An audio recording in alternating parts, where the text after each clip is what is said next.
tudo bem? Tudo positivo por aí? Meu nome é Ana e bem-vindos ao projeto Education. O meu nome é Gustavo e hoje no quadro Que é Prático iremos identificar ácidos e bases de uma forma bastante divertida em duas experiências.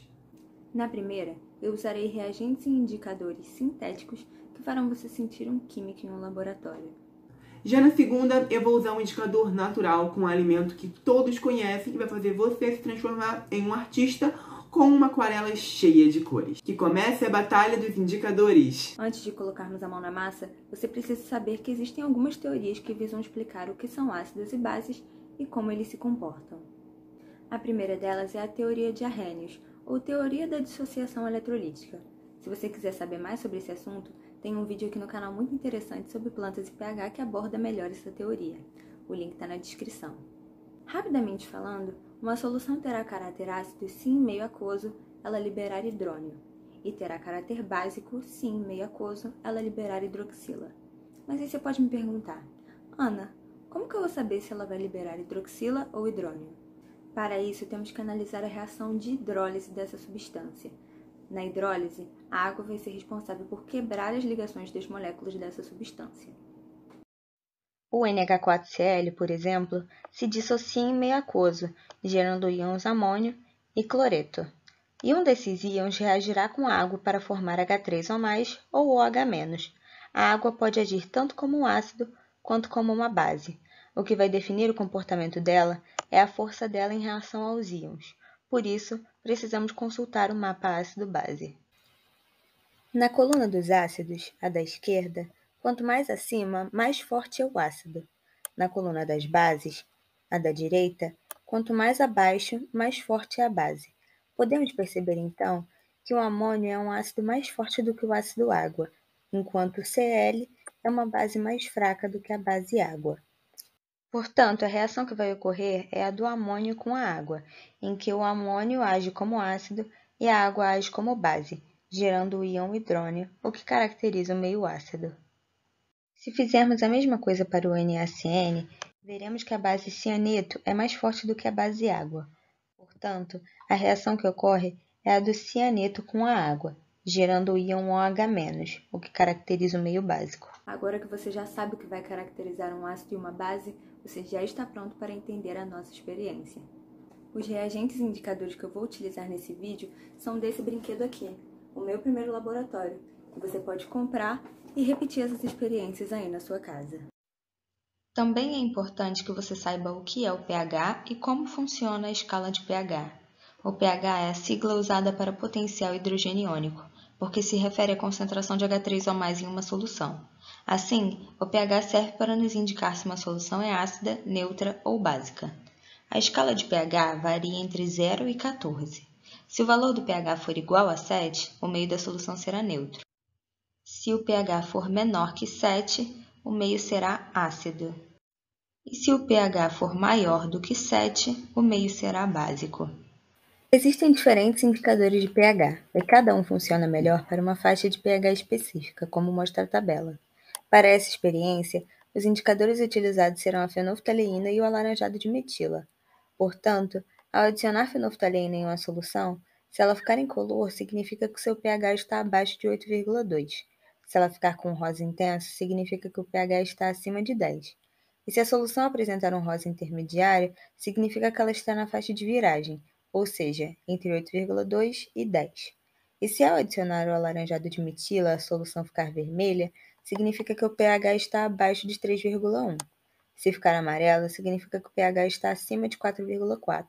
E se ficar num tom intermediário, significa que o pH está na faixa de viragem. Então, sem mais delongas, vamos à prática. Para a primeira experiência, usaremos o ácido cítrico. A um tubo de ensaio deve-se adicionar 10 gotas de água,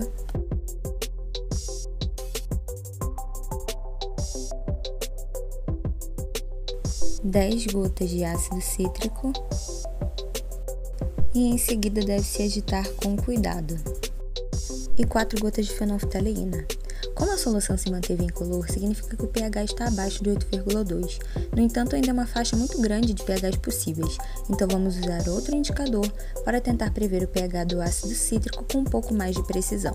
Ao repetirmos o mesmo procedimento usando o alaranjado de metila como indicador, pode-se perceber que a solução ficou vermelha, o que indica que o pH do ácido cítrico está abaixo de 3,1. E isso de fato é verdade.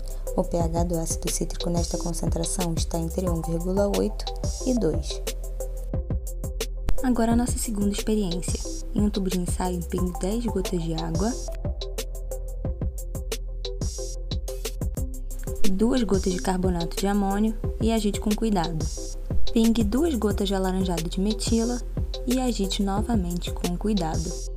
É possível observar que a solução fica amarelada, indicando que seu pH está acima de 4,4. No entanto, como ainda é uma faixa de pH muito extensa, faremos a experiência também com a fenolftaleína. Em um outro tubo de ensaio, deve-se colocar novamente 10 gotas de água, 4 gotas de carbonato de amônio e agitar com cuidado.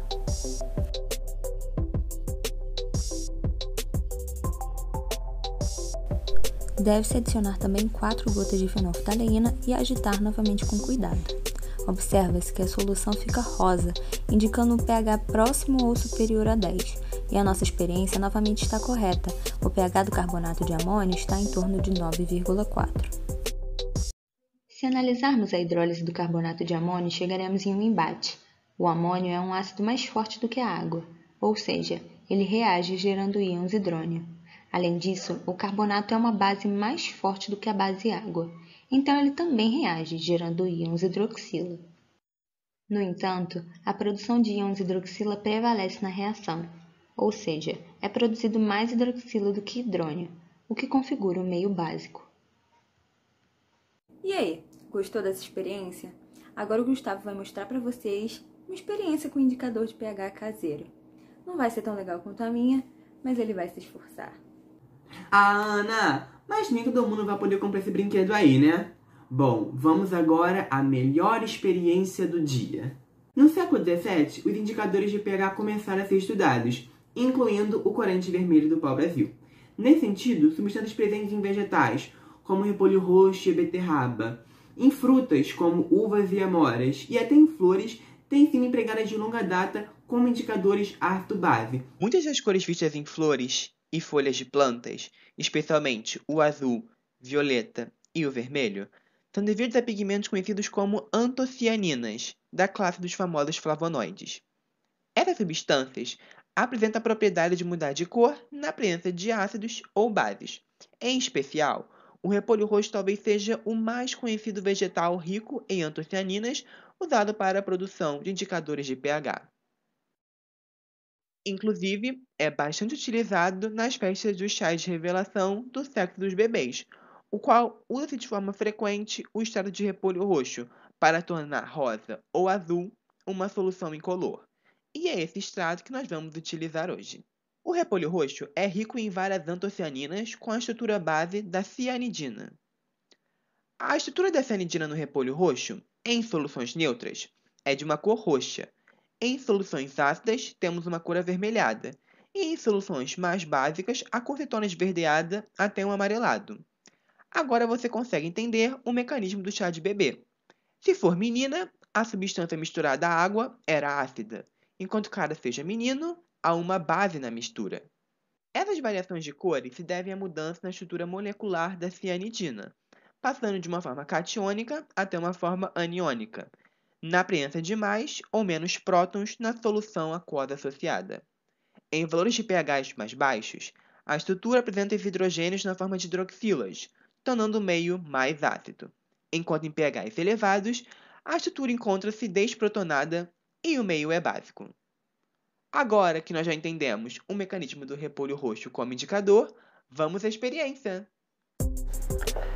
Para essa receita, você vai precisar de 500 ml de água e um repolho roxo. Corte metade do repolho e deixe ferver por cerca de 10 minutos. Se quiser, adicione mais água. Deixe decantar por 10 minutos e em seguida filtre para uma outra vasilha.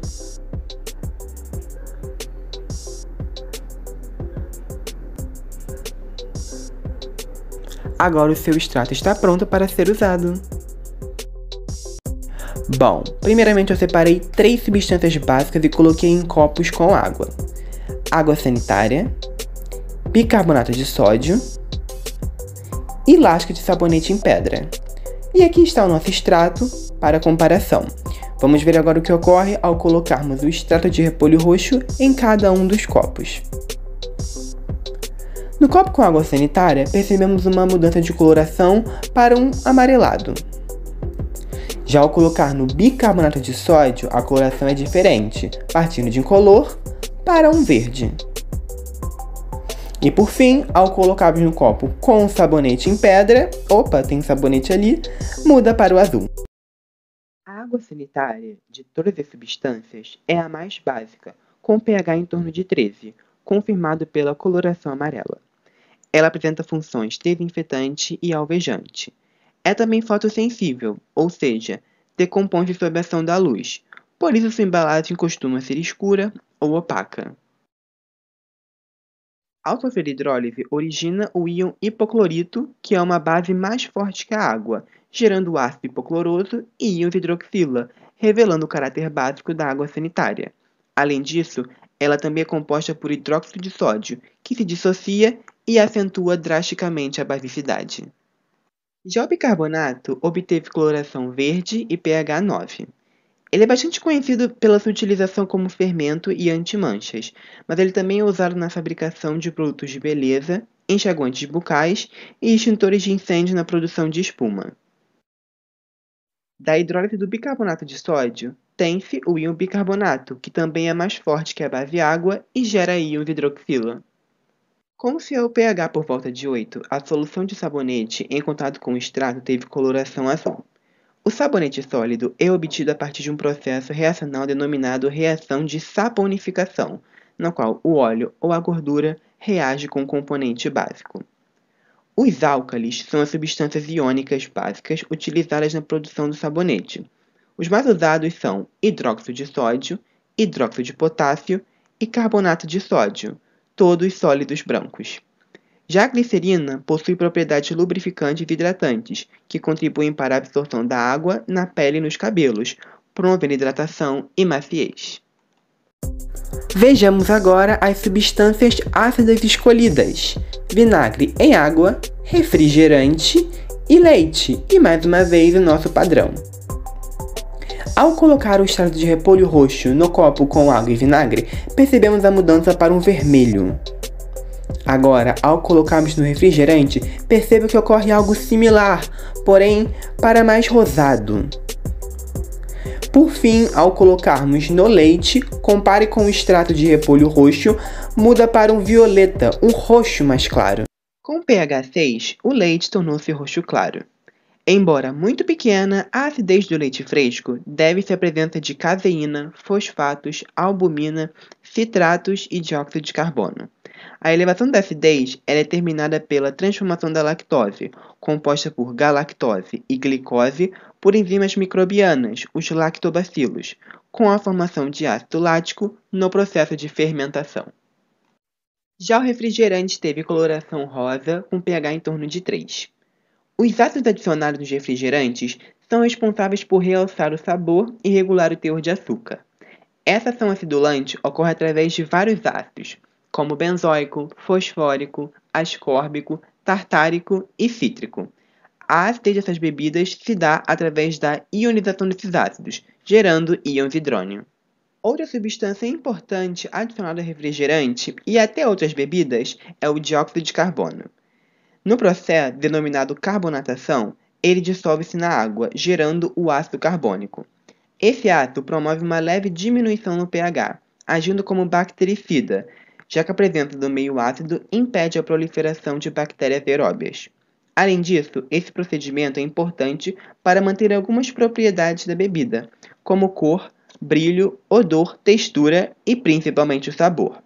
Quando resfriamos o refrigerante, fornecemos a condição ideal para que o gás carbônico se dissolva na água, formando o ácido carbônico e favorecendo um sabor mais agradável e refrescante à bebida.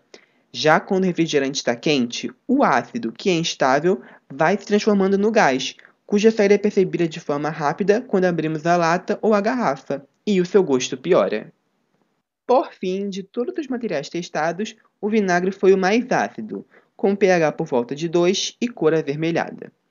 O vinagre, que significa vinho azedo, tem em sua composição cerca de 4% de ácido acético, produto obtido da fermentação acética. Chegamos ao fim do nosso vídeo. Esperamos que vocês tenham se divertido assim como nós quando gravamos os experimentos. E não esqueça de acompanhar as nossas redes sociais e marque o nosso Instagram quando forem postados experimentos, hein? A gente te espera por lá. Mas afinal, você é o quê? Time sintéticos ou time naturais? Eu sou um pouco suspeito para falar, mas coloca aqui nos comentários. Beijinhos científicos sintéticos e até a próxima. Beijos científicos naturais e tchau!